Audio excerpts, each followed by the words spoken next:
नमस्कार, स्वागत है आपका हमारे चैनल में और मैं रानी गुप्ता आपके साथ। देखा जा रहा है कि जिस तरीके से दिल्ली में हनुमान जयंती के अवसर पर जहांगीरपुरी में जिस तरीके से हिंसा को बढ़ाया गया, देखा जा रहा है कि जो पुलिस की टीम है जब जांच कर रही है, दिल्ली पुलिस की टीम, तो रोज जो है चीजें नए नए खुलासे हो रहे हैं। जहां अंसार और असलम को गिरफ्तार किया गया तो वहीं 23 लोगों को भी पुलिस ने हिरासत में लिया है और 23 लोगों से लगातार पूछताछ जारी है। उसी के बाद जो नई नई चीजें हैं वो लगातार खुल करके सामने आ रही है कि कैसे अंसार का जो संबंध है वो आम आदमी पार्टी से है, दिल्ली के मुख्यमंत्री अरविंद केजरीवाल से है, क्योंकि वो आम आदमी पार्टी का नेता बताया जा रहा है। ये तमाम वीडियोज और फोटोज आपको मिल जाएंगे ट्विटर के ऑफिशियल अकाउंट्स में, जहां बीजेपी कार्यकर्ता जो है तमाम फोटो शेयर कर रहे हैं और अरविंद केजरीवाल से ये सवाल पूछ रहे हैं कि केजरीवाल और आम आदमी पार्टी से आखिर अंसार का क्या संबंध है। इसी के साथ ही साथ सुप्रीम कोर्ट के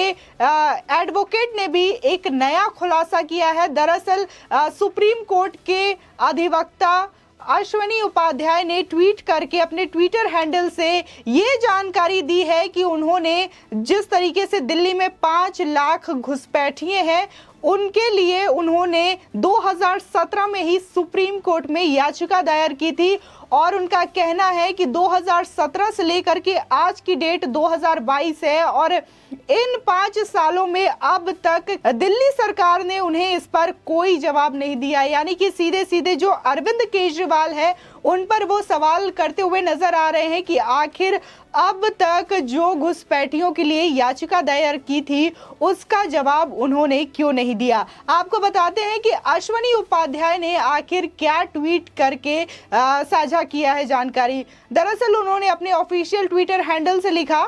दिल्ली में 5 लाख से ज्यादा घुसपैठिए हैं। घुसपैठियों को निकालने के लिए मेरी याचिका 2017 में सुप्रीम कोर्ट में लंबित है। साथ ही उन्होंने ये भी कहा कि दिल्ली सरकार ने आज तक इस पर जवाब नहीं दिया। इसी के साथ ही साथ उन्होंने अरविंद केजरीवाल और गृह मंत्री अमित शाह को भी टैग किया है, जवाब मांगा है दिल्ली के मुख्यमंत्री अरविंद केजरीवाल से। आपको बता दें कि इसी के बाद उन्होंने एक और ट्वीट किया जिसमें ये उन्होंने कहा है कि घुसपैठिए दिल्ली के प्रत्येक क्षेत्र में अवैध कब्जा करके बैठे हुए हैं और आंतरिक सुरक्षा के लिए बहुत बड़ा खतरा बन चुके हैं, इसलिए इनकी बस्ती पर बुलडोजर चलाना नितांत आवश्यक है। आपको बता दें उत्तर प्रदेश में लगातार जिस तरीके से बुलडोजर की कार्रवाई हो रही है, बाबा का बुलडोजर, वहां पे जो अवैध अपराधी हैं जिन्होंने संपत्ति बना करके रखी है या फिर अवैध तरीके से काम करते हैं या फिर दंगों में जो शुमार होते हैं उनके खिलाफ लगातार बुलडोजर की कार्रवाई की जा रही है यूपी में, जिसको देखते हुए अब वहां पर अपराध की जो संख्या है या फिर दंगों की जो संख्या है वो बहुत ही कम हो गई है। ये कहना गलत नहीं होगा कि पिछले 5 सालों में उत्तर प्रदेश में एक भी दंगा नहीं हुआ है। जब हम ग्राउंड पे गए थे जहांगीरपुरी पे, जिस तरीके से वहां पे हिंसा हुई थी, हमने तमाम लोगों से, वहां के स्थानीय निवासियों से बात की। उनका भी यही कहना है कि जिस तरीके से बाबा का बुलडोजर यूपी में चलता है वैसी ही कार्रवाई यहाँ होनी चाहिए। यहाँ पे जो दंगाई हैं उनके घरों पर भी बुलडोजर की कार्रवाई होनी चाहिए। इसके साथ ही साथ तमाम जो बीजेपी के नेता हैं उन्होंने केजरीवाल को घेरना शुरू कर दिया। आपको बता दें कि जो दिल्ली के प्रदेश अध्यक्ष हैं आदेश गुप्ता, उन्होंने भी अरविंद केजरीवाल को जहांगीरपुरी हिंसा मामले में घेरा है और सीधे सीधे सवाल पूछा है कि अंसार अहमद का आखिर आम आदमी पार्टी से क्या संबंध है। पहले ताहिर हुसैन जो कि 2020 के दंगों में उसका नाम सामने आया था और ये भी चीजें देखी गई थी कि जो उपद्रवी थे, जो दंगाई थे, उसी की छतों से पेट्रोल बम, बड़े बड़े पत्थर, तमाम जो चीजें हैं वो फेंक रहे थे लोगों के ऊपर, जिससे कि जो हिंसा है और भी ज्यादा भड़क गई थी। तो ताहिर हुसैन का जो नाम आया था वो दरअसल आम आदमी पार्टी का पार्षद था और अभी जो नाम आ रहा है 2022 के दंगे में, जहांगीरपुरी के दंगे में, उसका नाम है अंसार, जो कि आम आदमी पार्टी का नेता बताया जा रहा है। तो सीधे सीधे बीजेपी सवाल कर रही है अरविंद केजरीवाल से और पूछ रही है कि आखिर क्यों अरविंद केजरीवाल जी को दंगाइयों से इतना प्यार है। आपको बता दें AIMIM के जो सांसद हैं असदुद्दीन ओवैसी और नेता, उन्होंने दरअसल ये बयान जारी किया था कि जो भी कार्रवाई हो रही है दिल्ली दंगा में, जहांगीरपुरी दंगा में, उसमें सिर्फ एक समुदाय को टारगेट किया जा रहा है, एक समुदाय को पकड़ा जा रहा है। साथ ही उन्होंने ये भी चीजें कही कि मस्जिद में भगवा झंडा लहराने की कोशिश की गई, जिसकी वजह से बहस शुरू हुई और ये बहस जो है हिंसक झड़प में बदल गई। और साथ ही असदुद्दीन ओवैसी ने ये तक टिप्पणी की कि जो दिल्ली पुलिस है वो उस वक्त क्या कर रही थी, दिल्ली पुलिस की जो कार्रवाई है वो एक तरफा हो रही है, एक समुदाय के टारगेट करने के लिए हो रही है। साथ ही ओवैसी ने ये तक कह डाला कि जहांगीरपुरी में वो जो जुलूस निकाला गया वो बिना किसी इजाजत के निकाला गया। जब जुलूस निकाला जा रहा था तब पुलिस क्या कर रही थी। साथ ही उन्होंने कहा कि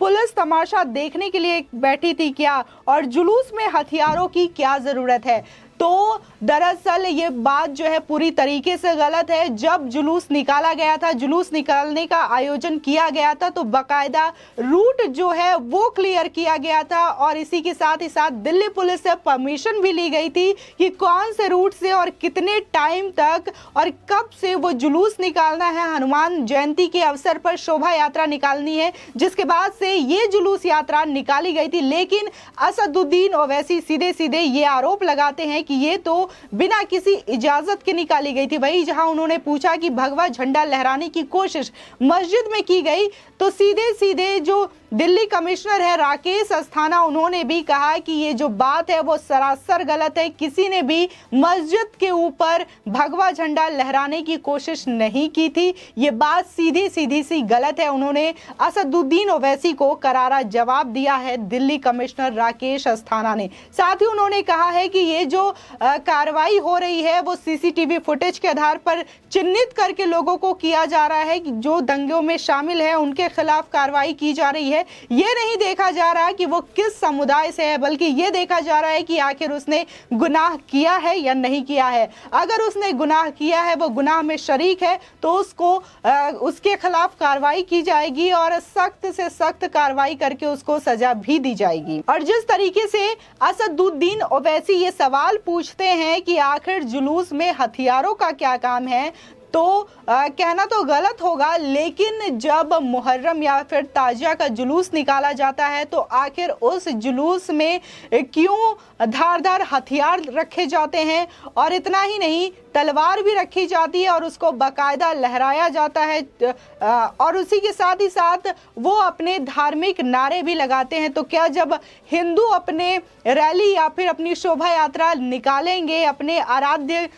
भगवान के लिए निकालेंगे शोभा यात्रा, तो क्या वो अपने आराध्य का नाम नहीं लेंगे, क्या उनके लिए नारे नहीं लगाएंगे, क्या वो जय श्री राम नहीं बोलेंगे, तो फिर वो कैसे शोभा यात्रा निकालेंगे। और जिस तरीके से ओवैसी साहब सवाल पूछते हैं कि हथियारों का क्या काम, नारेबाजी का क्या काम, तो वो अपनी तरफ क्यों नहीं देखते, अपने समुदाय की तरफ क्यों नहीं देखते। और ये चीजें जो हैं वो आज की नहीं या फिर 1-2 साल पहले की नहीं, बल्कि ये चीजें तो हमेशा से होती रही हैं। आपको बता दें उसी के साथ ही साथ दिल्ली बीजेपी ने अरविंद केजरीवाल से ये भी सवाल किया है, ये भी बोला है कि आखिर आम आदमी पार्टी की जो सरकार है वो घुसपैठियों को इतना संरक्षण क्यों दे रही है, फ्री राशन, फ्री बिजली, फ्री पानी हर जगह मुहैया करा रही है, वहीं लोग जो दिल्ली में हिंसा कर रहे हैं, इन लोगों को फ्री में चीजें दी जाती है, उसके बावजूद ये लोग जो हैं वो देश विरोधी काम करते हैं, हिंसा फैलाने का काम करते हैं।